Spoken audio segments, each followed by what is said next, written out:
Seja bem-vindo ao módulo 4 do nosso treinamento de NR10. Iremos dar andamento em nossos conhecimentos. Esteja atento e vamos nessa! O que aprendemos no módulo anterior?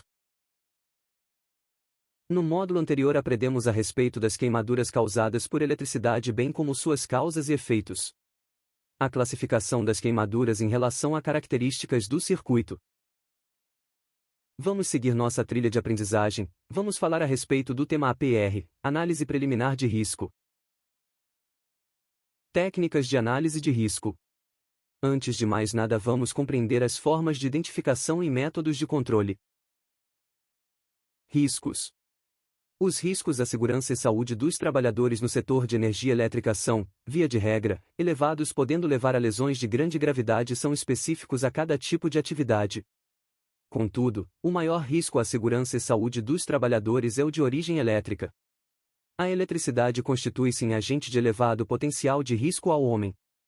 Mesmo em baixas tensões, ela representa perigo à integridade física e saúde do trabalhador. Sua ação mais nociva é a ocorrência do choque elétrico com consequências, diretas, indiretas, quedas, batidas, queimaduras indiretas e outras. Também apresenta risco devido à possibilidade de ocorrências de curtocircuitos ou mau funcionamento do sistema elétrico originando grandes arcos elétricos, incêndios, explosões ou acidentes ampliados. É importante lembrar que o fato da linha estar seccionada não elimina o risco elétrico, tampouco pode-se prescindir das medidas de controle coletivas e individuais necessárias, já que a energização acidental pode ocorrer devido a erros de manobra, contato acidental com outros circuitos energizados, tensões induzidas por linhas adjacentes ou que cruzam a rede, descargas atmosféricas mesmo que distantes dos locais de trabalho, fontes de alimentação de terceiros. Abordagem de análise de riscos. A análise de riscos no setor de energia elétrica deve considerar a natureza específica das atividades e os múltiplos fatores de risco envolvidos.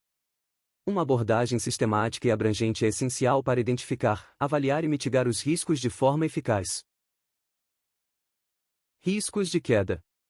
Constitui-se numa das principais causas de acidentes no setor elétrico, sendo característico de diversos ramos de atividade, mas muito representativo nas atividades de construção e manutenção do setor de transmissão e distribuição de energia elétrica. As quedas ocorrem em consequência de choques elétricos, de inadequação de equipamentos de elevação, escadas, cestas, plataformas, inadequação de EPI, falta de treinamento dos trabalhadores, falta de delimitação e sinalização do canteiro do serviço nas vias públicas e ataque de insetos. Riscos no transporte com equipamentos. Neste item abordaremos riscos de acidentes envolvendo o transporte de trabalhadores e a utilização de veículos de serviço e equipamentos. Citamos como exemplo: veículos a caminho dos locais de trabalho ao local da tarefa. Esta atividade é comum pelo deslocamento diário dos trabalhadores até os efetivos pontos de prestação de serviços. Esses deslocamentos expõem os trabalhadores aos riscos característicos das vias de transporte. Veículos e equipamentos para elevação de cargas, cestas aéreas e cadeiras, nos serviços de construção, instalação ou manutenção em linhas redes elétricas nos quais são utilizadas cestas aéreas, cadeiras ou plataformas, além de elevação de cargas e equipamentos, postes, é necessária a aproximação dos veículos junto às estruturas, postes, torres e da grua junto das linhas ou cabos. Nestas operações podem acontecer graves acidentes e exigem cuidados especiais que vão desde o correto posicionamento do veículo, o seu adequado travamento e fixação, até a precisa operação da grua, guincho ou equipamento de elevação que somente podem ser realizados por profissionais treinados e habilitados. Riscos de ataques de insetos. Ataques de insetos, tais como abelhas, marimbondos e formigas, ocorrem na execução de serviços em torres, postes, subestações, leitura de medidores, serviços de poda de árvores e outros. Riscos de ataque de animais peçonhentos a domésticos.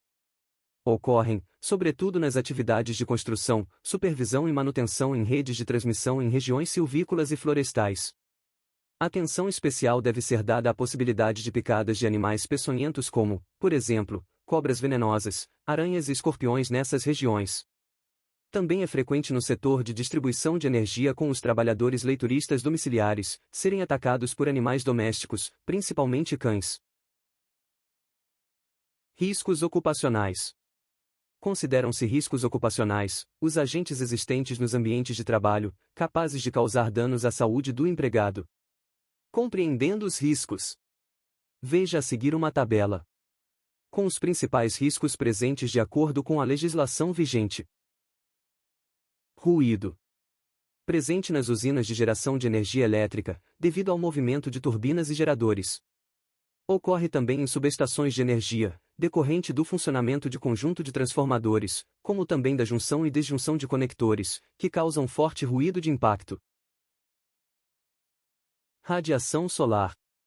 Os trabalhos em instalações elétricas ou serviços com eletricidade quando realizados em áreas abertas podem também expor os trabalhadores à radiação solar. Como consequências podem ocorrer queimaduras, lesões nos olhos e até câncer de pele, provocadas por radiação infravermelha ou ultravioleta.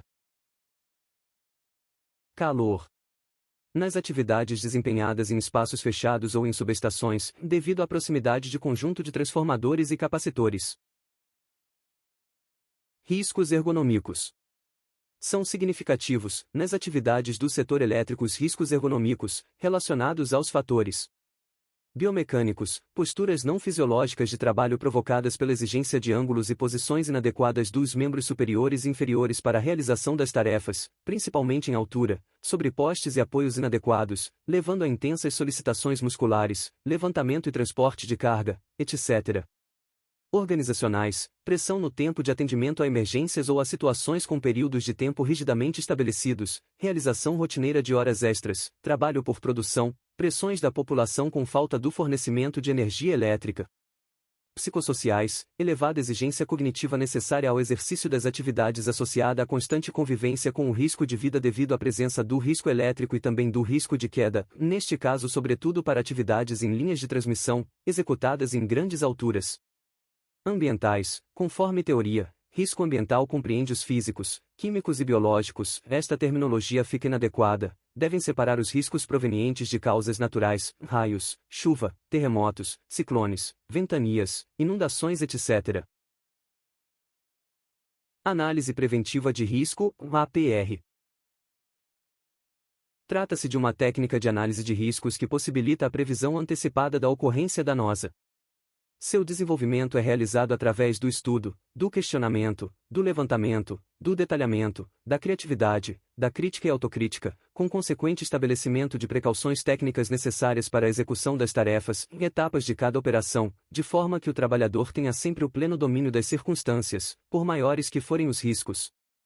A análise preventiva de riscos é uma visão técnica antecipada do trabalho a ser executado, com a exata noção de todos os riscos de cada tarefa e consciência profissional de como evitá-los ou conviver com eles em segurança.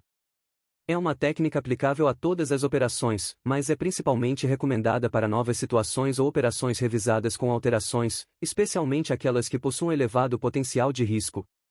Uma grande virtude da técnica de análise preventiva de risco é o fato de ser uma atividade de equipe que estimula principalmente a responsabilidade solidária. Veja a seguir um modelo de APR.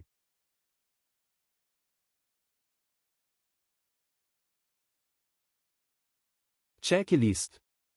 O objetivo do checklist é tornar como hábito a verificação dos itens de segurança antes do início de todas as atividades, auxiliando na detecção e na prevenção dos riscos de acidentes e no planejamento das tarefas enfocando os aspectos de segurança. Será preenchido de acordo com as regras de segurança do trabalho. A equipe somente deverá iniciar cada atividade, após realizar a identificação de todos os riscos e medidas de controle, e após ter concluído o respectivo planejamento de segurança do serviço. Veja a seguir algumas definições de termos utilizados durante este módulo que são relevantes para um claro entendimento do conteúdo. Definições. Item fator de risco. Situação ou fonte potencial de dano em termos de acidentes pessoais, doença, danos materiais, danos ao ambiente de trabalho, ou a combinação dos mesmos. Item risco. Combinação da probabilidade e gravidade, consequência de um determinado evento fator de risco ocorrer. Item causa. É todo fato ou situação que faz com que um evento, efeito, ocorra. É componente necessário de um efeito. Item incidente. Evento que resultou em acidente ou que teve o potencial de resultar em acidente. Item quase acidente. Um incidente onde não ocorra doença, lesão, danos ou outras perdas. Item acidente. Evento indesejável que resulta em morte, lesão, dano ou outras perdas. Item dano. É o efeito produzido pelo acidente. Item Saúde e Segurança. Condições e fatores que afetam o bem-estar dos empregados, trabalhadores temporários, pessoal de contratadas, visitantes e quaisquer outras pessoas presentes no local de trabalho. Análise de riscos em etapas. A análise de riscos é um processo crucial em qualquer empreendimento, e sua eficácia depende de uma abordagem sistemática e organizada. Aqui está um resumo das etapas essenciais para elaborar uma análise de riscos. Preparação da equipe. Montar uma equipe qualificada e bem informada é o primeiro passo. Cada membro deve entender seu papel e responsabilidades no processo. Preparação de materiais, ferramentas e equipamentos. Garantir que todos os recursos necessários estejam prontos e em condições adequadas para uso durante a execução da tarefa. Deslocamento a trajeto de ida. Planejar e avaliar o trajeto até o local da tarefa, identificando potenciais riscos no caminho. Liberação do equipamento. Certificar-se de que o equipamento esteja pronto e seguro para uso, seguindo procedimentos de verificação e manutenção. Execução da tarefa. Realizar a tarefa conforme planejado, mantendo a atenção aos detalhes e seguindo protocolos de segurança. Restabelecimento do equipamento. Após a conclusão da tarefa, é importante garantir que o equipamento esteja em perfeitas condições de funcionamento e segurança. Deslocamento a trajeto de retorno. Avaliar os riscos envolvidos no retorno à base ou ao próximo local de trabalho, considerando fadiga e outros fatores. Análise crítica da tarefa. Realizar uma revisão pós-tarefa para identificar quaisquer problemas, lições aprendidas e oportunidades de melhoria para futuras análises de riscos e execuções de tarefas. Seguir estas etapas com diligência e atenção garantirá uma análise de riscos abrangente e eficaz, reduzindo assim os perigos potenciais e aumentando a segurança no local de trabalho. Chegamos ao fim de mais um módulo de nosso treinamento de NR10. Esteja atento aos próximos conteúdos para que possa realizar a prova final com competência. Bons estudos!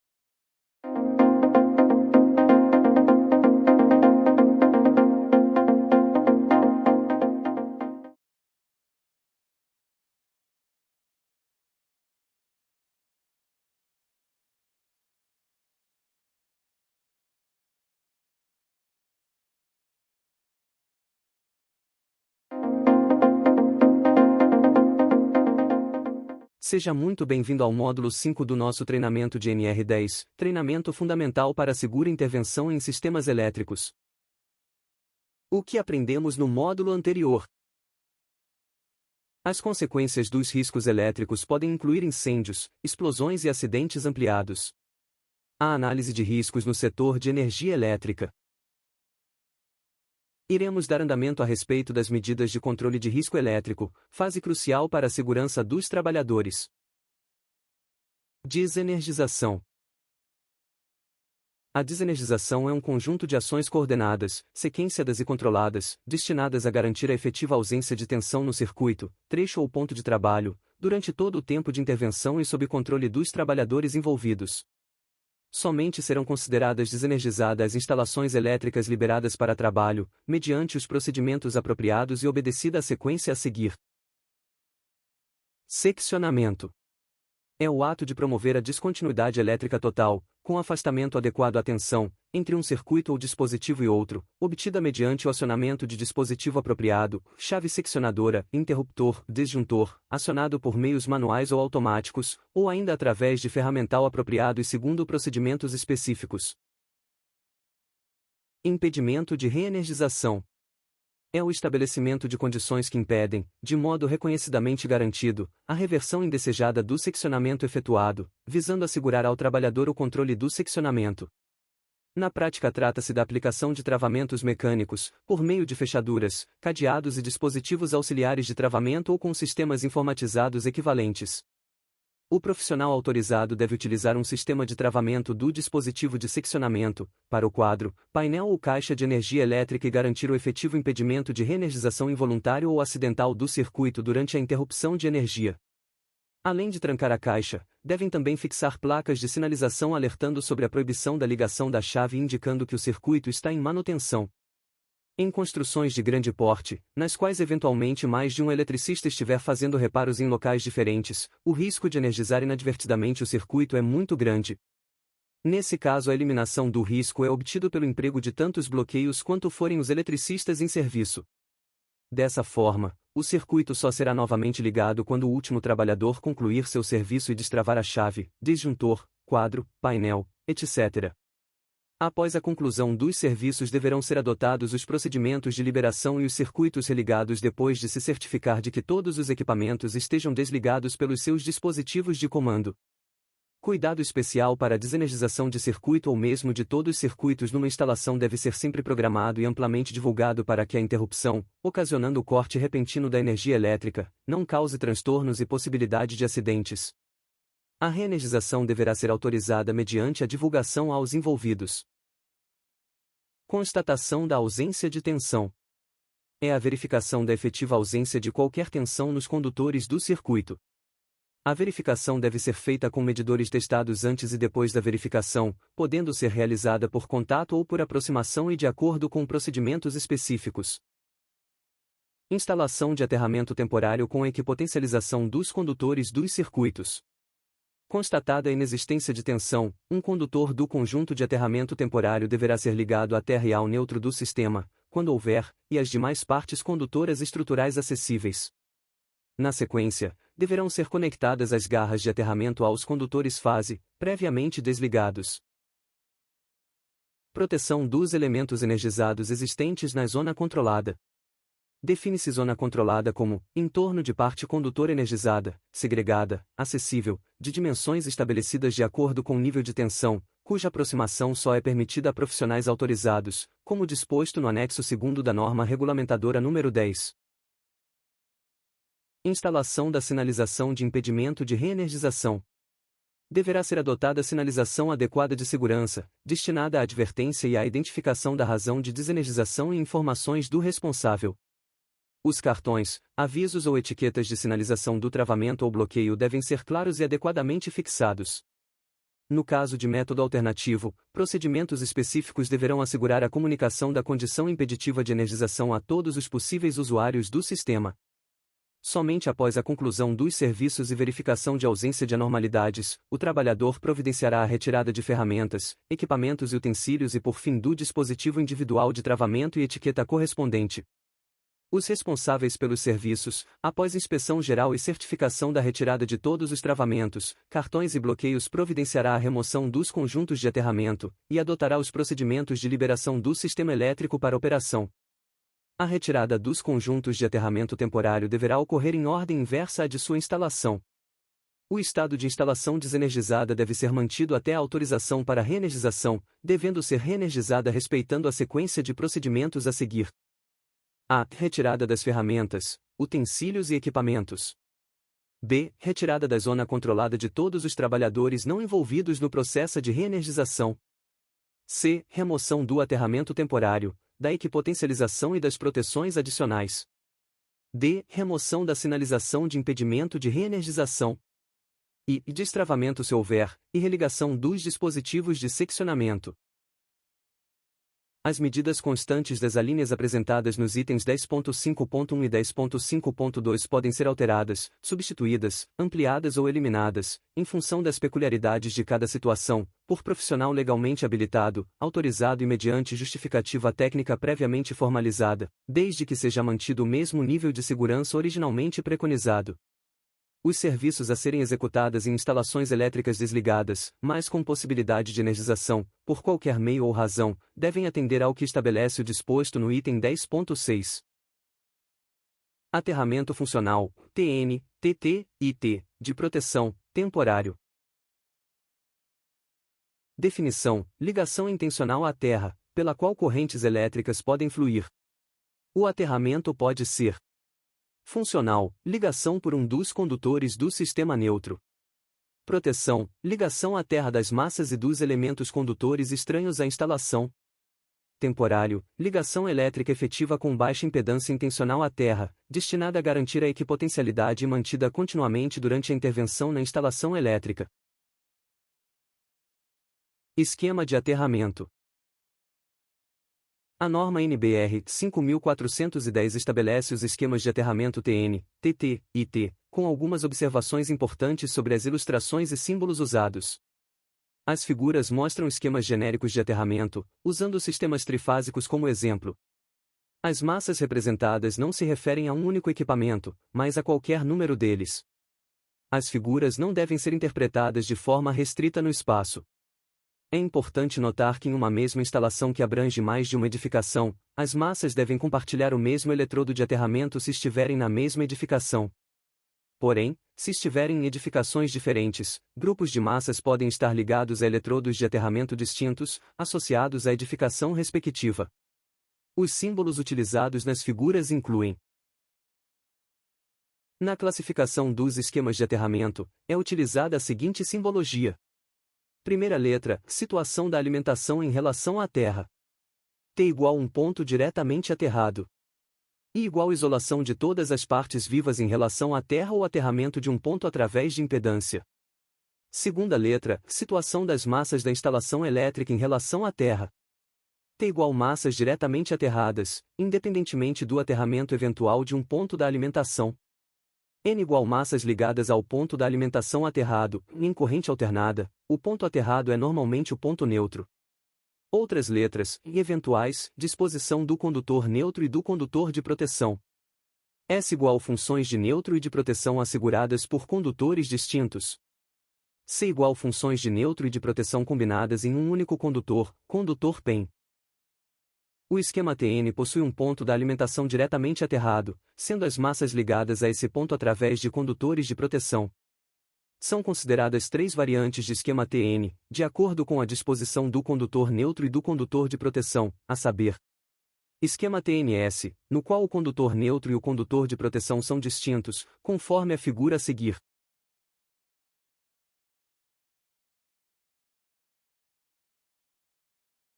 Esquema TNCS, em parte do qual as funções de neutro e de proteção são combinadas em um único condutor, conforme a figura a seguir. Nota: as funções de neutro e de condutor de proteção são combinadas em um único condutor em parte dos esquemas. Esquema TNC, no qual as funções de neutro e de proteção são combinadas em um único condutor, na totalidade do esquema, conforme a figura a seguir. Nota: as funções de neutro e de condutor de proteção são combinadas em um único condutor, na totalidade do esquema. Esquema TT. O esquema TT possui um ponto da alimentação diretamente aterrado, estando as massas da instalação ligadas a eletrodo de aterramento eletricamente distinto do eletrodo de aterramento da alimentação, conforme a figura a seguir.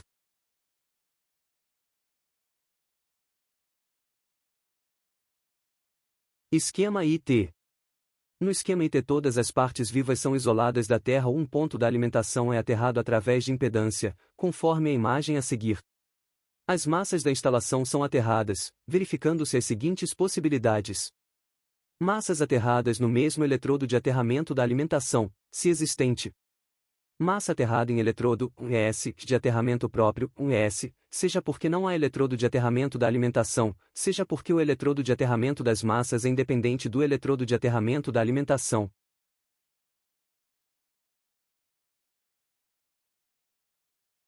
Notas: o neutro pode ser ou não distribuído. Sem aterramento da alimentação. Alimentação aterrada através de impedância.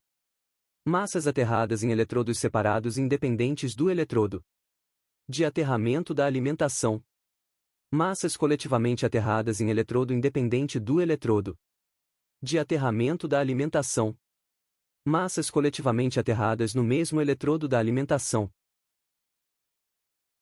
Aterramento temporário. O aterramento elétrico de uma instalação tem por função evitar acidentes gerados pela energização acidental da rede, propiciando rápida atuação do sistema automático de seccionamento ou proteção. Também tem o objetivo de promover proteção aos trabalhadores contra descargas atmosféricas que possam interagir ao longo do circuito em intervenção. O aterramento temporário deve ser realizado em todos os circuitos, cabos e intervenção através de seu curto-circuitamento, ou seja, da equipotencialização desses, colocar todos os cabos no mesmo potencial elétrico e conexão com o ponto de terra.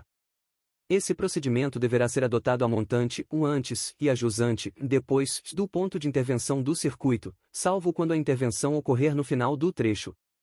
Deve ser retirado ao final dos serviços. A energização acidental pode ser causada por erros na manobra, Fechamento de chave seccionadora. Contato acidental com outros circuitos energizados, situados ao longo do circuito. Tensões induzidas por linhas adjacentes ou que cruzam a rede. Fontes de alimentação de terceiros, geradores. Linhas de distribuição para operações de manutenção e instalação e colocação de transformador. Torres e cabos de transmissão nas operações de construção de linhas de transmissão. Linhas de transmissão nas operações de substituição de torres ou manutenção de componentes da linha. Para cada situação existe um tipo de aterramento temporário. O mais usado em trabalhos de manutenção ou instalação nas linhas de distribuição é um conjunto ou kit padrão composto pelos seguintes elementos: vara ou bastão de manobra em material isolante e acessórios, isto é, cabeçotes de manobra. Grampos condutores, para conexão do conjunto de aterramento com os pontos a serem aterrados.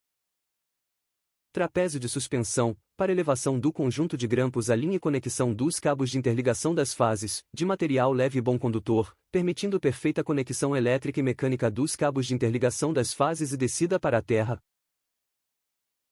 Trapézio tipo sela, para instalação do ponto intermediário de terra na estrutura, poste, torre, propiciando o juntamento da área de trabalho e eliminando, praticamente, a diferença de potencial a que o homem estaria exposto. Grampos de terra, para a conexão dos demais itens do conjunto com o ponto de terra, estrutura ou transformador. Cabos de aterramento de cobre, flexível e isolado. Trado ou haste de aterramento, para a ligação do conjunto de aterramento com o solo, deve ser dimensionado para propiciar baixa resistência de terra e boa área de contato com o solo. Todo o conjunto deve ser dimensionado considerando tensão nominal do circuito, material da estrutura, procedimentos de operação. Nas subestações, por ocasião da manutenção dos componentes, se conecta os componentes do aterramento temporário à malha de aterramento fixa, já existente. Chegamos ao fim de mais um módulo de nosso treinamento. Bons estudos!